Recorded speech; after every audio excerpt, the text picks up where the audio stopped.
The big story and the big face-off between BS Yediyurappa and Yatnal intensifies.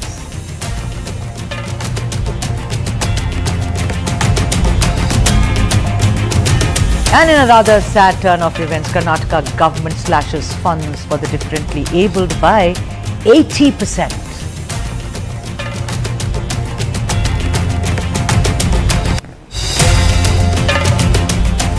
All right, that's our leading story. Cyclone Fengal weakens, but Chennai is battle ready, is gearing up. You know, the deep depression over the southwest Bay of Bengal, which was initially supposed to strengthen into a cyclonic storm, is now set to gradually weaken into a depression as it nears the North Tamil Nadu and Puducherry coast. The IMD has projected that the system will weaken further, bringing wind speeds of 45 to 55 kilometers per hour, with the gusts reaching up to 65 kilometers per hour during the landfall.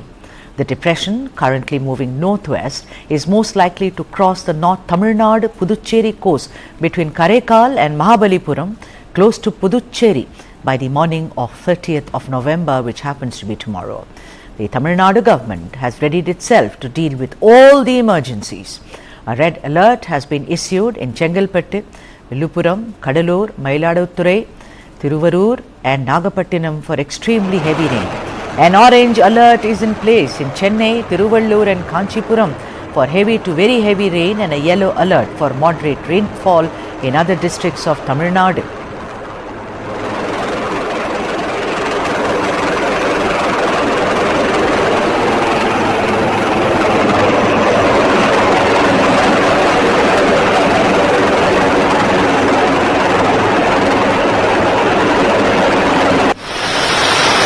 Schools and colleges in Puducherry and Tamil Nadu remain shut today and also shall remain closed tomorrow as a precautionary. Tamil Nadu has deployed disaster response teams in vulnerable areas. Around 1,500 camps are operational with essential supplies. 714 water pumps and over 3 lakh electricity poles are on standby for any kind of a post-cyclonic restoration. Fishermen have been warned against venturing into the sea, and authorities are advising evacuations in low-lying and coastal areas. Control rooms are active for public inquiries, and inspections of critical infrastructure are ongoing. The Indian Navy has activated its disaster response plan, readying relief materials and monitoring developments closely hour by hour.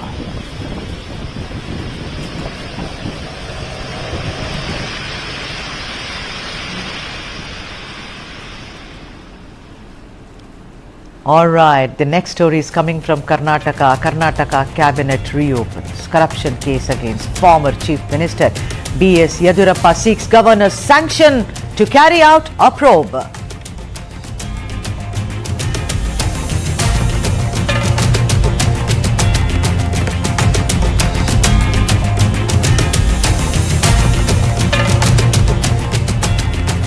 All right, that's the big story. Trouble for the grand old man of the BJP in Karnataka, man who actually laid the foundation of the BJP in the state.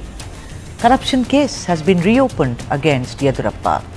The Karnataka Cabinet has now asked Governor Thawarchand Gehlot to sanction the investigation of former Chief Minister BS Yediyurappa in a corruption case in which his son and the current BJP state president B.Y. Vijendra is also an accused. The case pertains to the allegation that Ramalingam Construction Company Limited had paid a bribe of 12 crores to start work on a housing project of the BDA. This is based on a November 2020 complaint in the erstwhile Anti-Corruption Bureau by activist T.J. Abraham. It also happens, if you may recall, that Abraham is one of the complainants in the Mysuru Urban Development Authority or the MUDA site allotment scam, in which Chief Minister Siddaramaiah is being investigated after Gehlot gave the go-ahead or the sanction.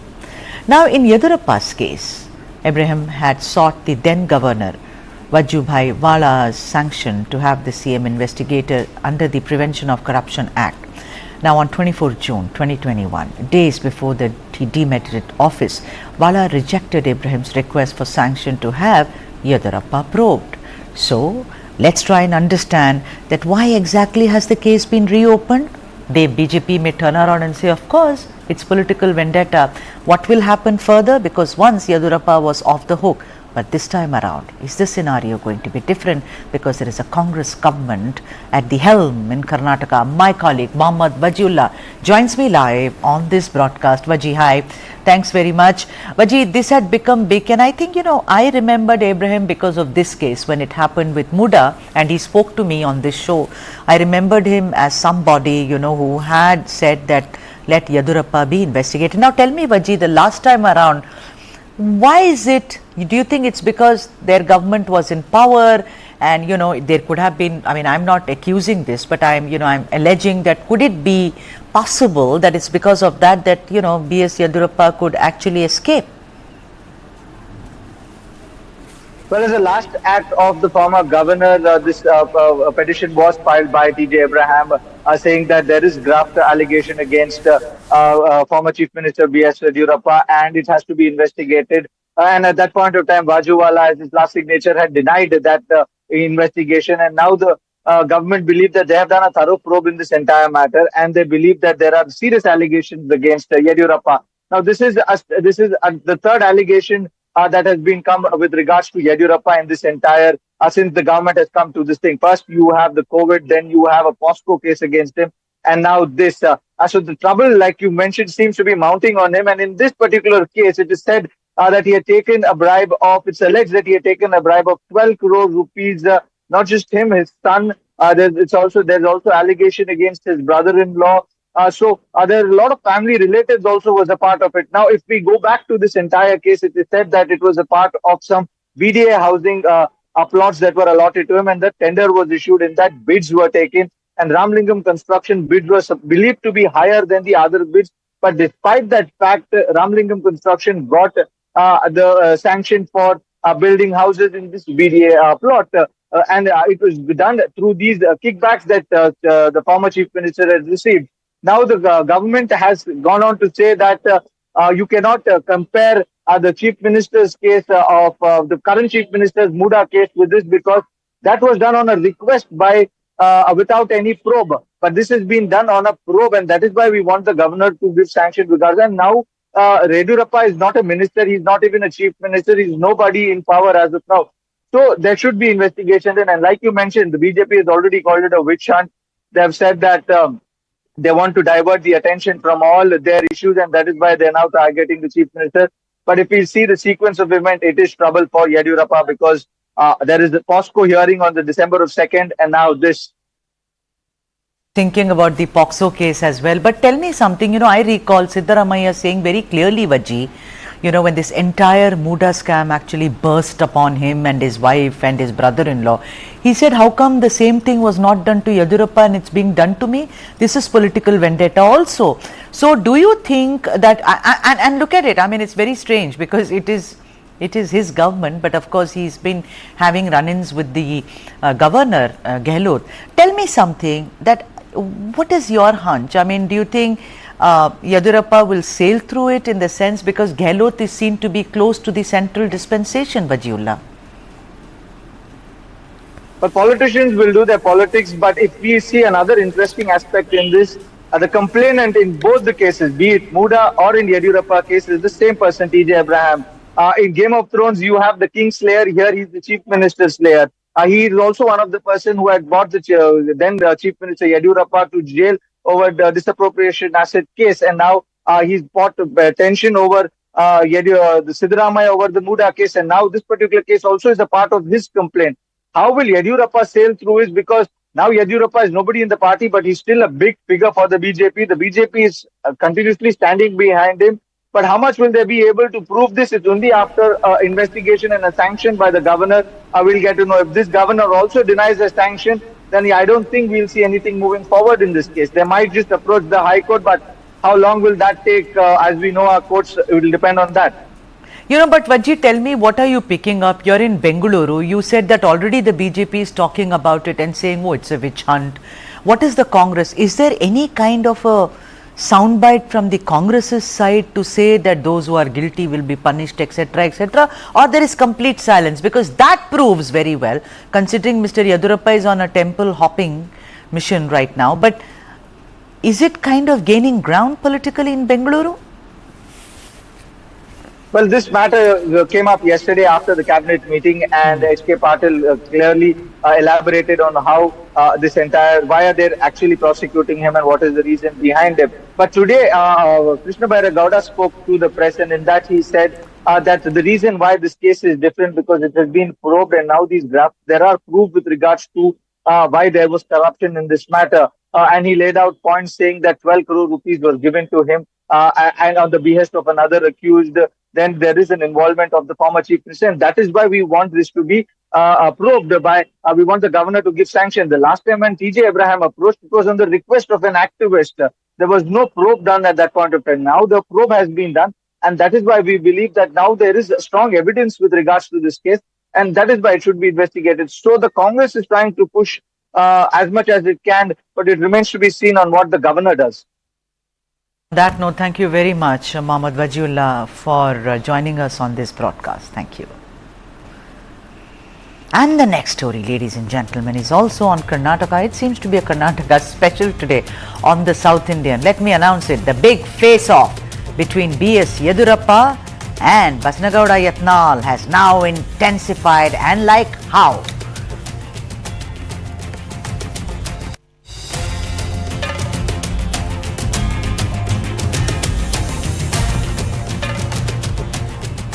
All right, that's the story we have. The big fight in Karnataka BJP between Yatnal and BS Yediyurappa.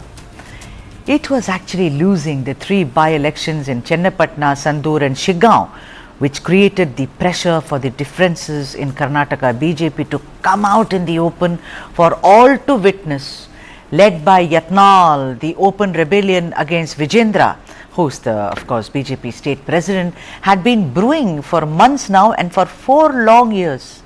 Yatnal, along with Ramesh Jarkiholi, Kumar Bangarappa, Arvind Limbavali, former MPs Anna Sahib Jole, Pratap Simha and GM Siddeshwara have registered their protest against BS Yediyurappa and then his son, the state president Vijendra. First, it was the grand old man of the state BJP, BS Yediyurappa, who tried forewarning Basnagowda Yatnal, asking him to tone it down, to shed his ego and to not take out a separate rally to protest against Waqf and make it one cohesive Padayatra. He said, and I am quoting BS Yediyurappa here, already BJP state president, he meant B.Y. Vijendra, has made it clear by appealing to everyone to take part in the party's agitation, but Yatnal seems to have taken out a parallel protest for the sake of his own prestige. It is not right on his part. At least now he should give up his agitation and join the party's agitation. Now, in the latest, insofar as Yatnal is concerned, the man who shoots his mouth off, former Chief Minister D.V. Sadananda Gowda, has expressed concerns over internal differences in the party, which have now come out in the open and hit out at its leaders, questioning state party chief B.Y. Vijendra's leadership. He said, and let me now quote here Sadananda Gowda, the self-styled leaders are all in touch with the national leaders. They are not small leaders. They are all former MPs, former ministers and former union ministers. Talking about the internal issues on the streets is indiscipline. Gowda said that he had written 2 letters to the party's central leaders expressing concerns about the differences, but so far had not received any kind of a response. Yatnal shot back at Gowda rather aggressively and said, "We have not spoken against the party. This fight is not to become the chief minister or against any family. No one needs to be anxious." Mr. Gowda has spoken worse things about corruption involving former chief minister B.S. Yediyurappa and Mr. Vijendra. In fact, I have not spoken as much. If I speak now, Mr. Gowda will get exposed. It is better for him to shut his mouth. Can you imagine saying this to a former chief minister? Shut your mouth. Meanwhile, even as Yatnal has been summoned by the central leadership for a meeting, he declined. He declined the offer. He said, "I will not go alone," and insisted that he shall go with the entire team. And the grand old man, BS Yediyurappa, is meanwhile leaving it to the gods to resolve the issue even as he temple hops, accompanied by his loyalist Renukacharya and his son for more parleys with the central leadership in New Delhi. Listen in to what Yatnal said first. ನಾವು ನೋಡ್ರಿ ನಮ್ಮ ಇಡೀ ಗುಂಪಿಗೆ ಕರೆದ್ರೆ ಹೋಗ್ತೀನಿ. ಎಲ್ಲರೂ ಯತ್ನಾಳ್ ಒಬ್ಬನೇ ಕರೆದು ಒಳಗೆ ಕೂರಿಸಿ ಯತ್ನಾಳಿಗೆ ಮುಂದೆ ಆಸೆ ಹಚ್ಚಿವಿ ಪ್ರಧಾನಮಂತ್ರಿ ಮಾಡ್ತೀವಿ ಅಂತ ಹೇಳಿ ಸುಳ್ಳು ಏನಾರು ಹೇಳಿದ್ರು ನಾನು ಕೇಳೋದಿಲ್ಲ. ನನಗೇನು ಅಧ್ಯಕ್ಷ ಆಗೋದು ಮುಖ್ಯಮಂತ್ರಿ ಆಗೋದು ಹುಚ್ಚಿಲ್ಲ. ಆ್ಯಕ್ಷನ್ ತೊಗೋತೀವಿ ಅಂದ್ರೆ ಅವ್ರಿಗೆ ಅಧಿಕಾರ ಐತೆ ಅವ್ರು ಮಾಡ್ಬೋದು. ಸೋಮಣ್ಣ ಅವ್ರನ್ನೇ ಹೊಂದಾಣಿಕೆ ಕರ್ಕೊಂಡು ಬರ್ತಾರೆ ಅಂತೇಳಿ ನೋಡ್ರಿ ನಾವು ಕರ್ಕೊಂಡು ಬರಲಿ. ಸೋಮಣ್ಣ ಕರ್ಕೊಂಡು ಏನು ಬ್ಯಾಡತ್ತೀವಿ. ಸೋಮಣ್ಣವ್ರು ಬಂದರು ಈ ಉತ್ತರ ಕರ್ನಾಟಕ ನಮ್ಮದು ಬೇಕೇ ಅಲ್ಲ ಸಹಾಯ. ಏನು ವಿಜೇಂದ್ರ ಮ್ಯಾಗ ಸೋಮಣ್ಣ ಮಾಡ್ತಾರೇನು? ಸೋಮಣ್ಣನ ಕೆಡೋದಾಕೆ ಇಡೀ ಅಪ್ಪ ಮಕ್ಕಳೇ ಎಷ್ಟು ದುಡ್ಡು ಕಳಿಸ್ಯಾರ. ಅವ್ರಿಗೆ ಸೋಮಣ್ಣವ್ರು ಹೇಳ್ಯಾರಲ್ಲ, ಅವ್ರಿಗೆ ಕೇಳ್ರಿ ನೀವು. ನಿಮ್ಮನ್ನ ತುಮಕೂರು ಲೋಕಸಭಾದಾಗ ಸೋಲಿಸಲಿಕ್ಕೆ ಎಷ್ಟು ದುಡ್ಡನ್ನು ವಿಜೇಂದ್ರ ಯಡಿಯೂರಪ್ಪ ಕೊಟ್ಟು ಕಳಿಸಿದ್ರು ಅನ್ನೋಂಥದ್ದನ್ನು ಸೋಮಣ್ಣವರೇ ಹೇಳ್ಯಾರ. ಅವ್ರಿಗೆ ಇನ್ನೊಮ್ಮೆ ಪುನರುಚ್ಚಿಸ್ತೀನಿ. ಅವ್ರ ಮ್ಯಾಗ ನಿಮ್ಮ ಕ್ರಮ ಏನು? ನೀವು ಅಧ್ಯಕ್ಷ ಆಗಿ ಬಂದ್ರೆ ತಿಳ್ಕೊ ಅವ್ರ ಮ್ಯಾಗ ಏನು ಕ್ರಮ ತಗೋತಾರೆ? Will Yatnal bid goodbye to the BJP and form his own party even as the JDS minus BJP has now lost all the sheen? Or is it that the central leadership wants a change in the state unit after their bitter loss in the recent by-elections? What's the Yatnal story? Let's debate. I'm awaiting Vijay Grover, senior journalist, to join me, but as of now we have Ramkrishna Upadhyay, senior journalist from Karnataka. Oh, there I see Vijay also. Hi Vijay. And hello Ramkrishna Upadhyay. It's such a pleasure to have both of you on the show. Let me come to you first, Ramkrishna. You know, what is the Yatnal story? I do understand, and I'm asking you in the background of BJP being a cadre-based party, BS Yediyurappa being the Bhishma Pitama of the party, you know, in the state. I'm also asking you about, you know, how to tell Mr. Sadananda Gowda should keep his mouth shut. We all know that Yatnal is a motor mouth, but what is with this sudden aggression? He thinks that he's going to kind of oust Vijendra by doing all this, or what is the real story behind all this? Ramkrishna. So the BJP calls itself a party with a difference, but I think it's gradually falling into becoming a party with the differences, and lots of differences in Karnataka at least. This Basangouda party, Yatnal, has been a loose cannon for quite some time now. And it's not just now that he's making this kind of a wild attack on Vijendra and anybody and everybody within the party. I don't know how he's being tolerated, how he's being allowed to do all this kind of a thing. I mean, he's one of the MLAs, that's about it.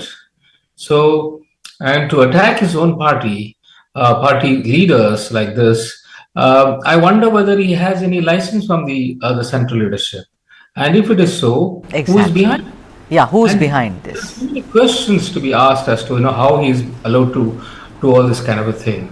And if Vijendra became the party president, it was because of the central leadership which decided that they needed to placate Yediyurappa just before the Lok Sabha elections. They were worried after the performance of the party in the assembly elections when BJP, being a ruling party, was reduced to 66 seats, and the Congress triumphantly won 136 seats.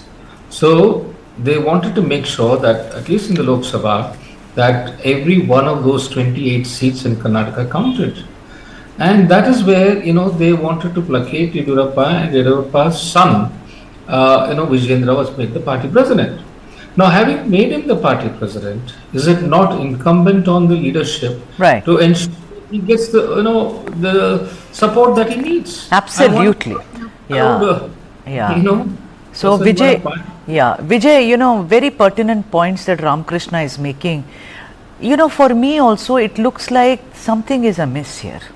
Dal mein kuch kala hai. The thing is that you can keep on doing this, but in a BJP like party, not saying the Congress also allows it, but you can't just go bang, bang, bang, bang, bang and then call Sadananda Gowda, keep your mouth shut and say, we all know what it is, let me not open my mouth, Vijendra is corrupt, he's this, he's that, then attacking BSY also, who's gone temple hopping now. If we have those visuals, we should show that, where the man is now going and praying to different Renukacharya, his loyalist, is also there. Vijay Grover, do you think that there is more than meets the eye? There is someone in the central leadership who's actually calling the shots, someone who may have been responsible for Karnataka at some point of time? Well, Sudha, good evening. And as Hi.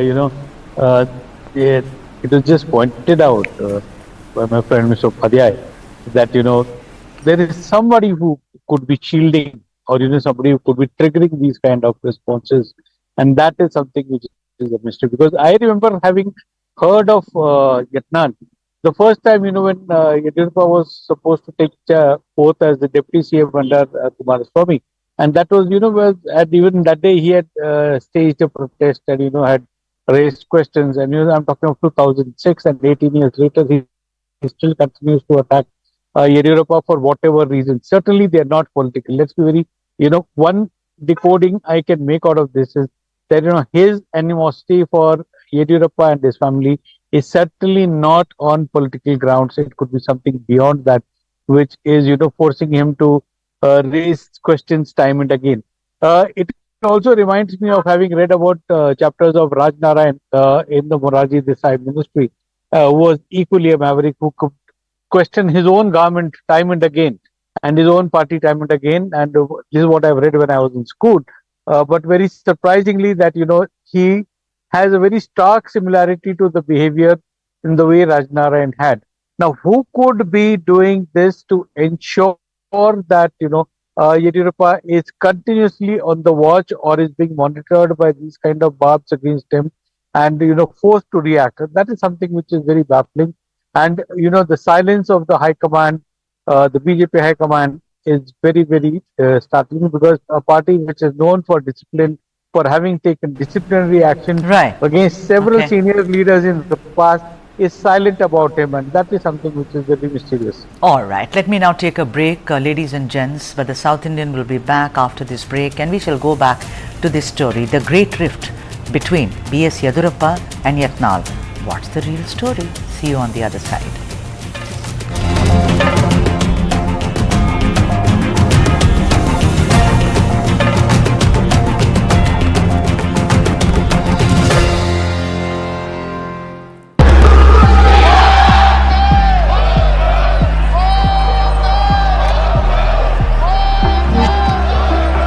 Truth.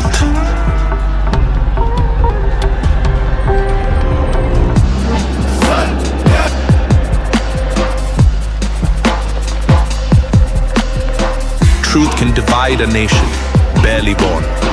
At the stroke of the midnight hour, when the world sleeps, Truth can end 400 years of oppression. Truth is never forgotten. India will awake to life and freedom.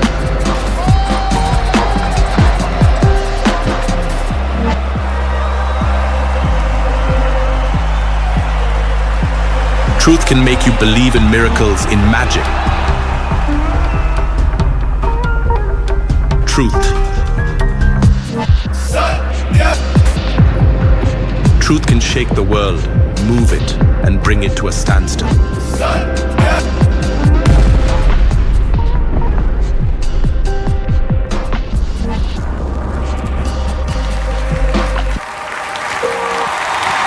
Because truth sets you free.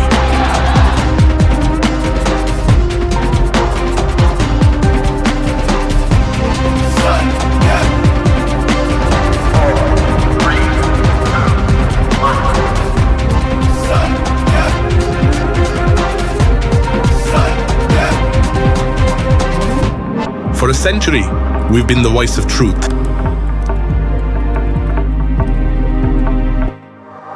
The voice of the nation since 1924.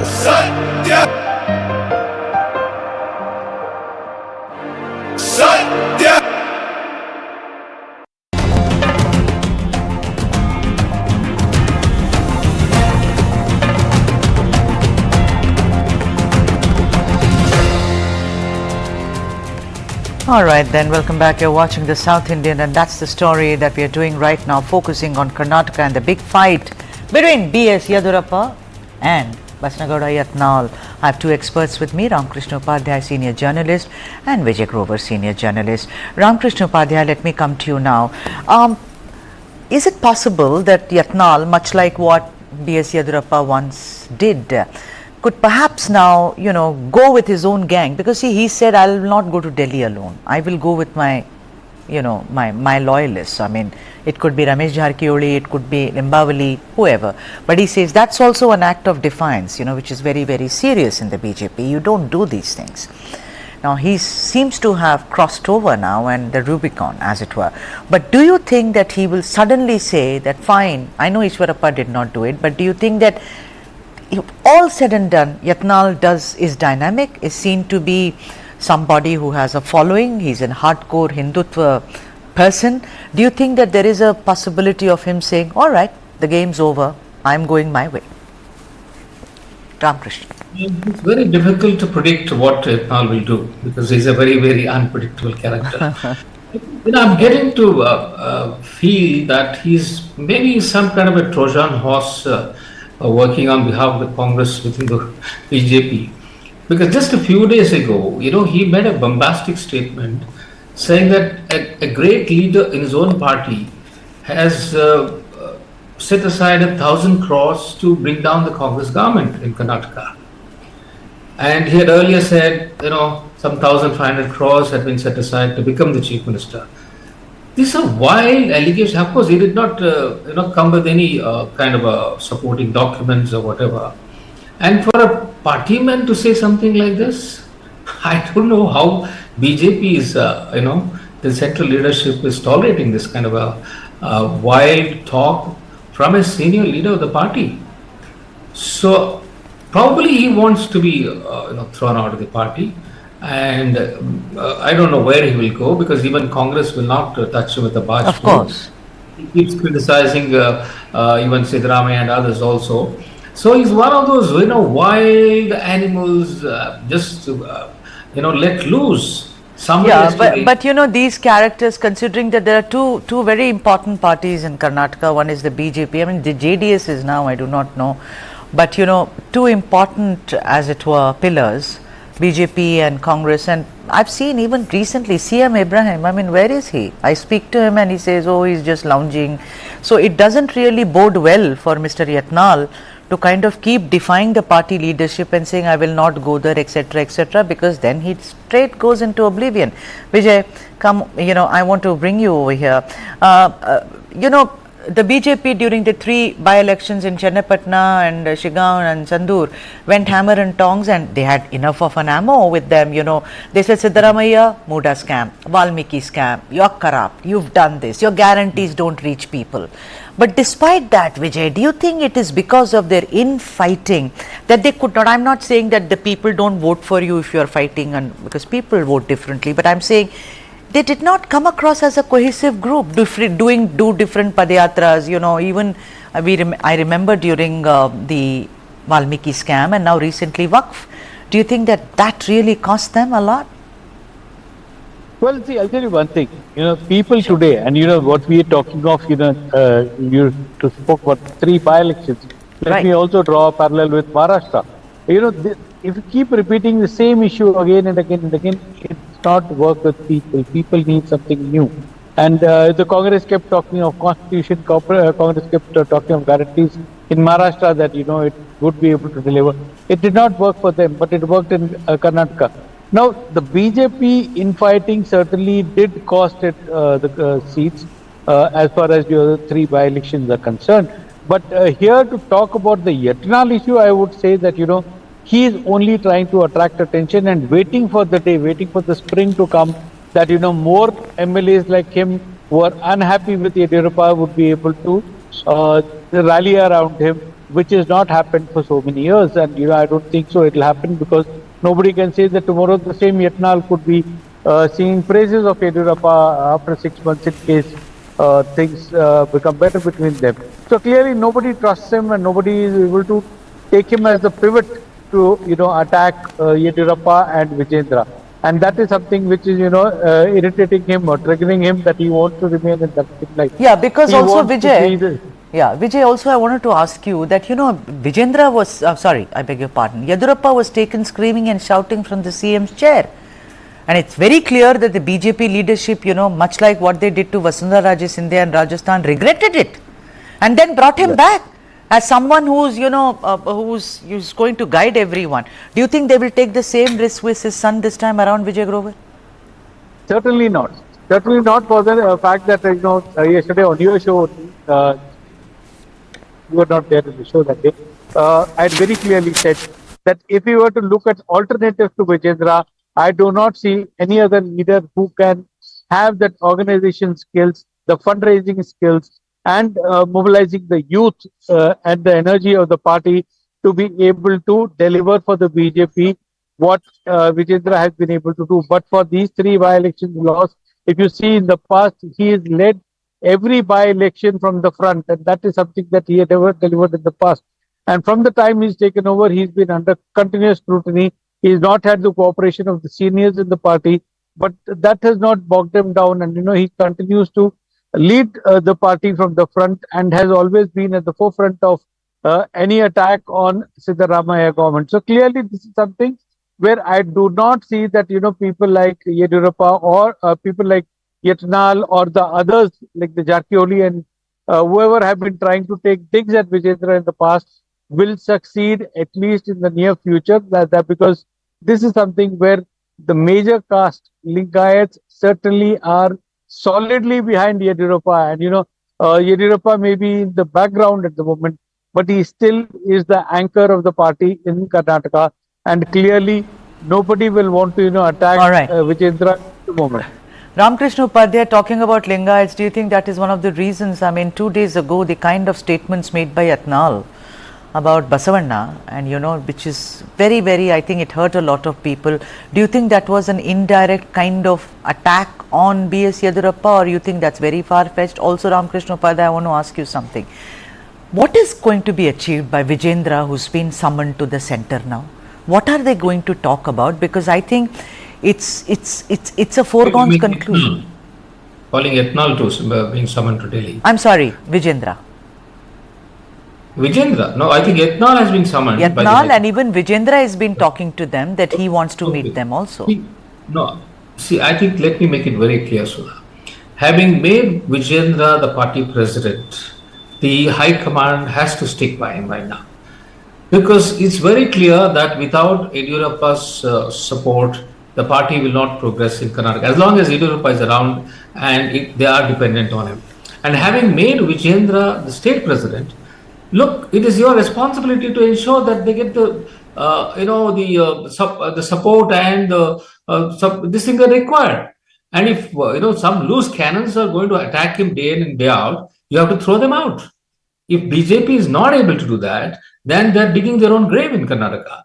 So if either they should keep Vijendra and stick by him, or throw him out, or listen to people like Yatnal. And Yatnal is going to say 101 things in 110 days. So, it's not going to help the party.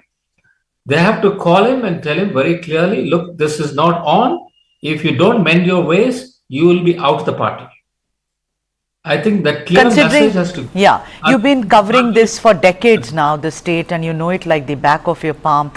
If you really dig a little, what is Yatnal's kind of aggression towards the BSY family? I mean, he calls Vijendra corrupt, he calls Vijendra inept, he calls Vijendra someone who's been propped up.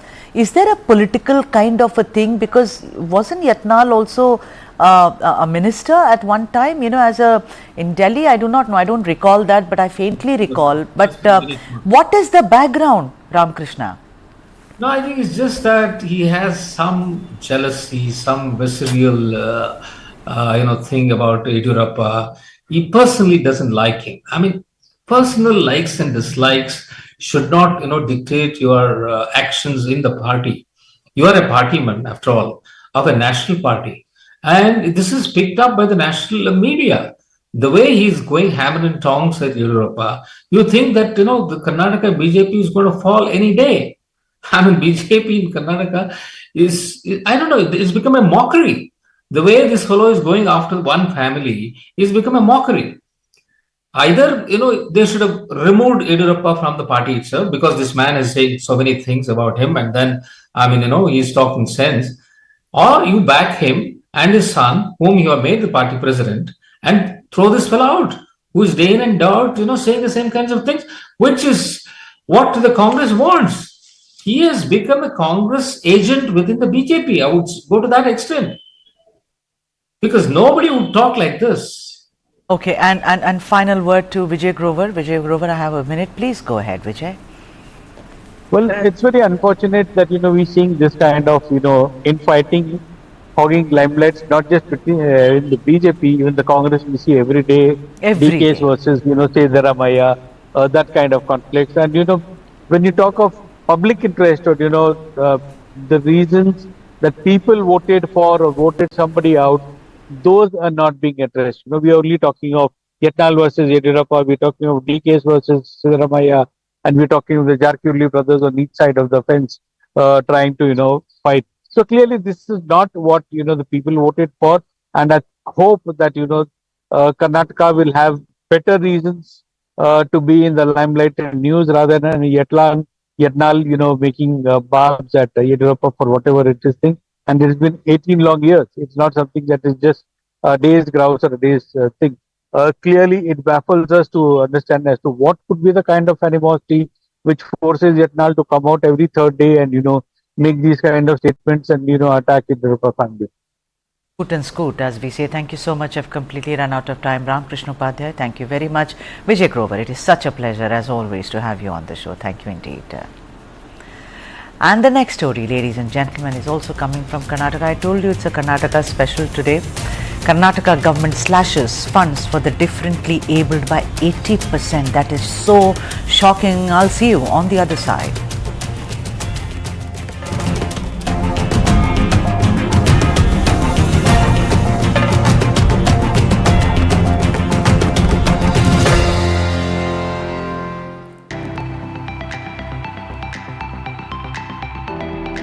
India and Sweden bilateral ties go as far as India's independence. We have now more than 75 years of diplomatic relations. Green transition is a survival issue for us, for the world, and also for India. Even the small solutions have a big impact. For us, the will to invest in India is already there. India is a country that keeps us busy. The potential is there and we are ready to exploit it. That's actually how you build the cultural bridges. This is The Diplomat. News 9 global summit में आए सभी साथियों को मेरा नमस्कार। मुझे इस बात की भी खुशी है कि न्यूज़ 9 इंग्लिश न्यूज़ चैनल भी लॉन्च किया जा रहा है। Special congratulations to TV9. Now you are truly becoming global. And therefore I must congratulate Varun Das ji. He has, in his own way, started an epoch-making trend. The News 9 Global Summit is the latest example to demonstrate that India and Baden-Württemberg are getting closer in many different respects. I compliment Mr. Jubali, Mr. Varun Das, and Mr. Kasper conceptualizing and organizing this grand platform. And I really want to thank TV9 Group, and it's a harbinger of many things to come.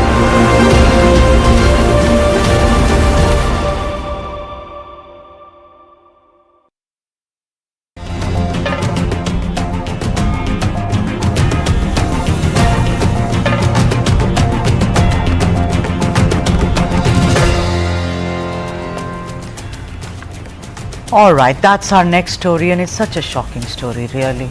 Karnataka government slashes funds for the differently abled by 80%. In a shocking move, the Karnataka government has slashed the budget earmark for the differently abled in the state by 80%. The budget cut has been brought down for a total of 14 schemes offered by the Department for the Empowerment of Differently Abled and Senior Citizens, meant for granting basic aids to the differently able. These include distribution of hearing aids and crutches, braille kits, sewing machines to the hearing impaired, in-talking laptops to the visually impaired students. Last year, in 2023, the government had allocated a total of 53 crores for these schemes, but this year, the budget has been cut to a meager 10 crores. What exactly does this cut do? What does it mean? Well, it hampers 6 schemes for which close to 23,000 people have submitted applications. 23,000. The National Federation of the Blind has termed the cut in funds as unjustifiable and unprecedented. These schemes are operated by the government for the differently abled, which is a wing of the Ministry of Women and Child Development. The department has in the past flagged the problem of difficulty in sorting out the various applications and acknowledged that it does not have funds to distribute aid to more than a few hundred people. Lakshmi Hebalkar, the Minister for Women and Child Development, has said that she has escalated the matter and also written to the Finance Department. Listen to what Lakshmi has to say. जितना application आता है उसके हिसाब से हम budget में हम घोषणा करते हैं। लास्ट टाइम जितने भी राज्य में डिसेबल जो थे उनका एप्लीकेशन बेस्ड हमको 40 करोड़ हमको ज्यादा दिया था।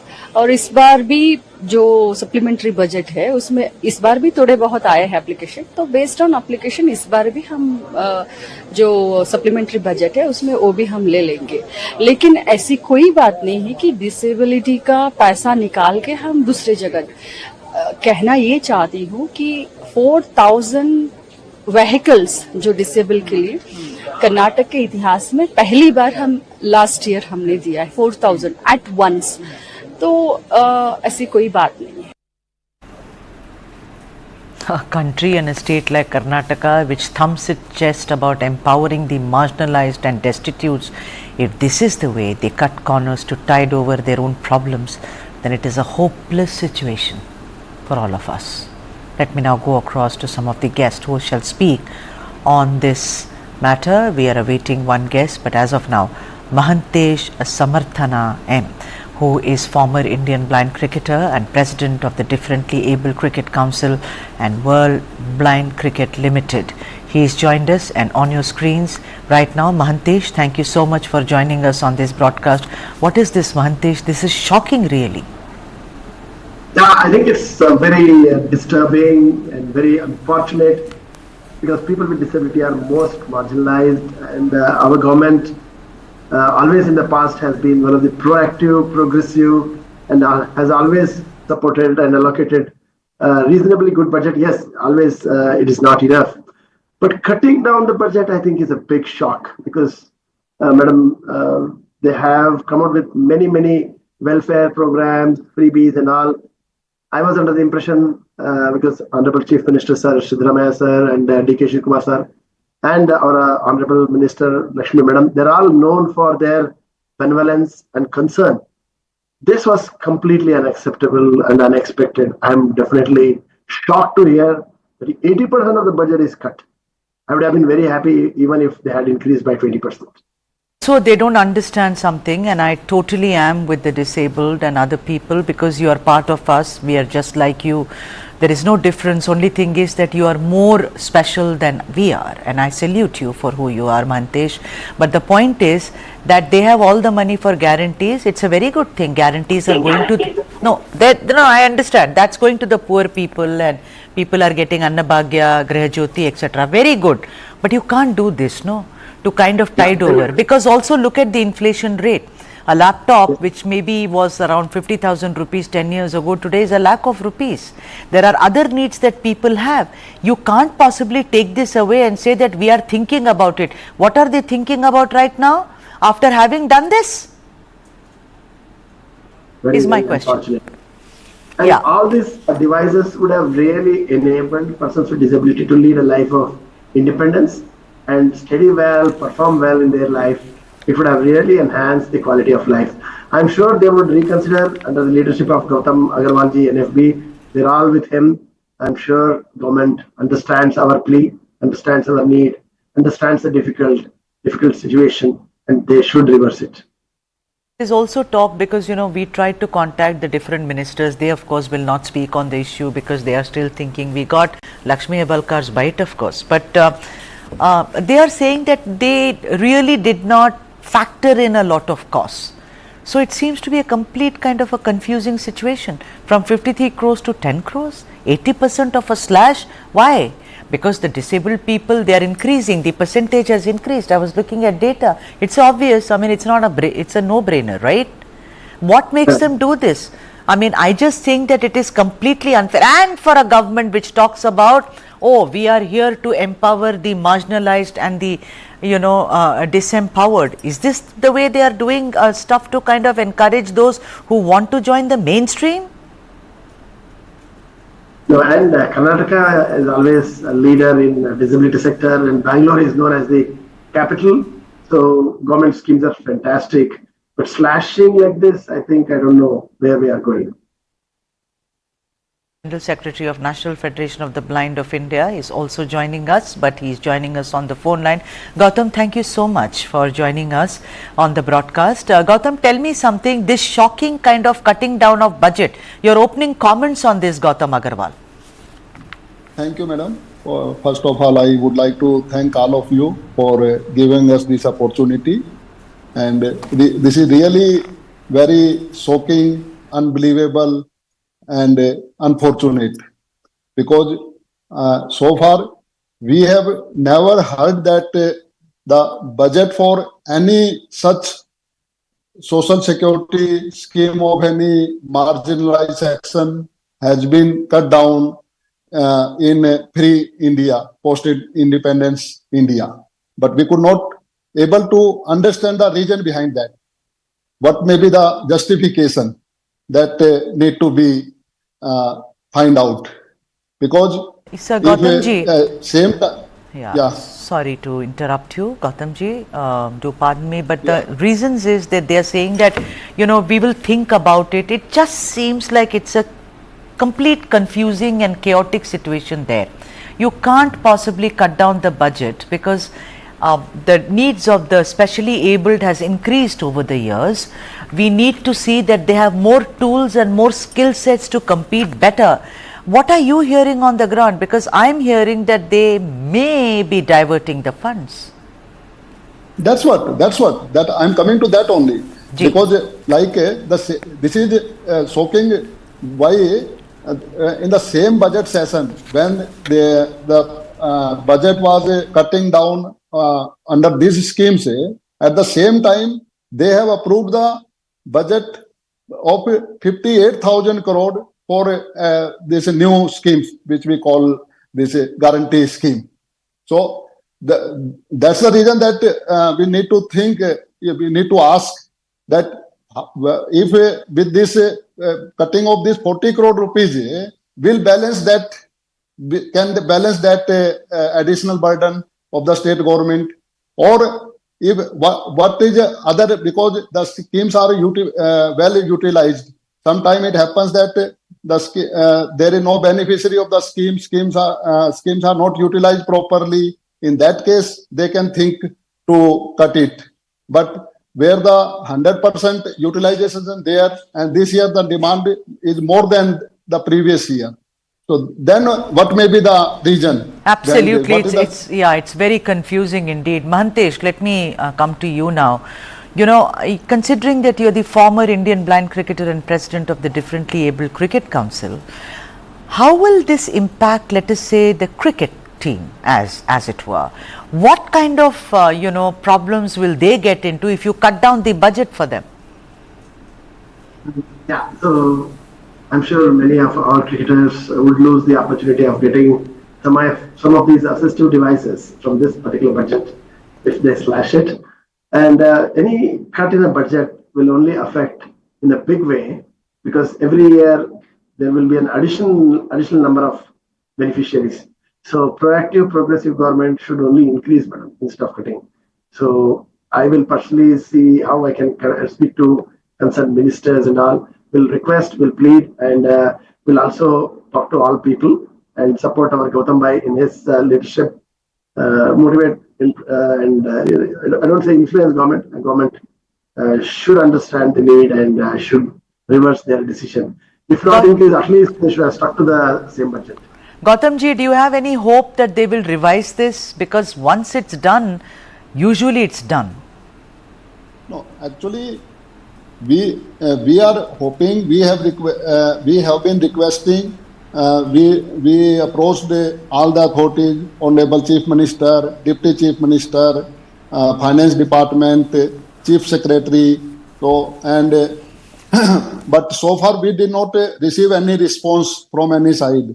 Only some verbal assurance are given that we are looking into this, we will see it, so what can be done, but some positive response is there. So we feel that government is not bothering about this. Yeah, and it's such a shame, Gautamji. Really, it's such a shame that they have to cut down the budgets of the specially abled people. And let me tell you, Gautamji, that we will keep abreast of this story and bring all the updates, because I think any state or any society which does this really needs to be nudged to just wake up in time and be more civilized. Gautam Agarwal, thank you so much. And also my thanks are due to Mahantesh for joining us on this broadcast. Thank you indeed. And that's it from the South Indian, the only show from the national capital which brings you all the news from all the states of the South and keeps you abreast of what is going on. Do tune in every weekday at 5 o'clock with the South Indian. As of now, Vanakkam. Stay well.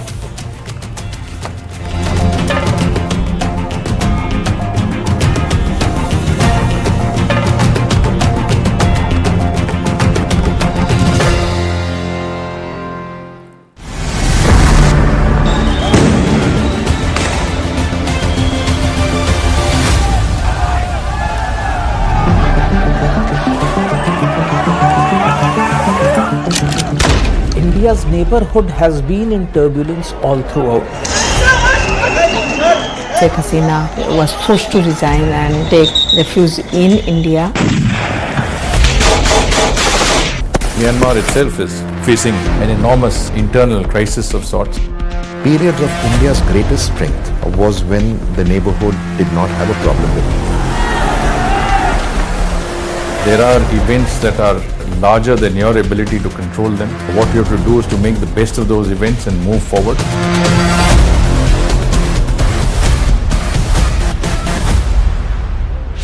This and more. Streaming on News 9 Plus. News is now content. Subscribe and get free vouchers.